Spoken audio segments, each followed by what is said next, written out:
Cook for అమ్మ episode 26. ఇవాళ నేను పులావ్ విత్ గోబీ కుక్ చేసి 10 మంది అమ్మలకి ఇచ్చాను. డిఫరెంట్ లైఫ్స్, కానీ అందరిలో ఒక్కటే common thing, they are still working, still showing up for life. కొంతమంది ఒంటరిగా ఉంటున్నారు, living completely on themselves and for themselves. ఇంకొంతమంది నియర్ బై విలేజెస్ నుంచి ప్రతిరోజు ట్రావెల్ చేసి హెవీ వెయిట్స్ని క్యారీ చేస్తూ ఈ వయసులో కూడా మార్కెట్కి వచ్చి అమ్ముతున్నారు. That itself shows the determination. చాలామందికి పెన్షన్ వస్తుంది, కానీ పెన్షన్ ఉందని అలా కంఫర్ట్లో ఉండిపోలేదు.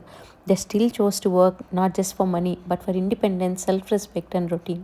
నిజంగా చూస్తే ఈ అమ్మలు వర్క్ చేసే అవర్స్ మన కార్పొరేట్లో వర్క్ చేసే అవర్స్ కన్నా ఎక్కువే, కానీ ఎప్పుడూ కంప్లైనింగే ఉండదు.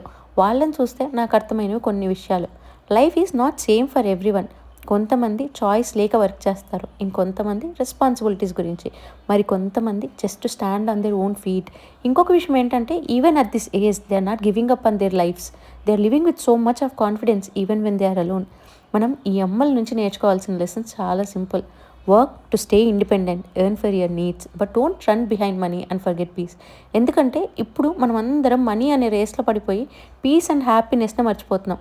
Nothing in life is permanent. Money, problems, situations అన్నీ మారిపోతాయి, కానీ మనం ఈ మూమెంట్ని ఎలా లీవ్ చేస్తున్నాం అది మాత్రమే మన చేతిలో ఉంటుంది. So work hard, stand on your own, compare అస్సలు చేసుకోవద్దండి. Most importantly live for yourself. ఈ మీల్ ఒక చిన్న గ్రాటిట్యూడ్ ఇటువంటి అమ్మలకి.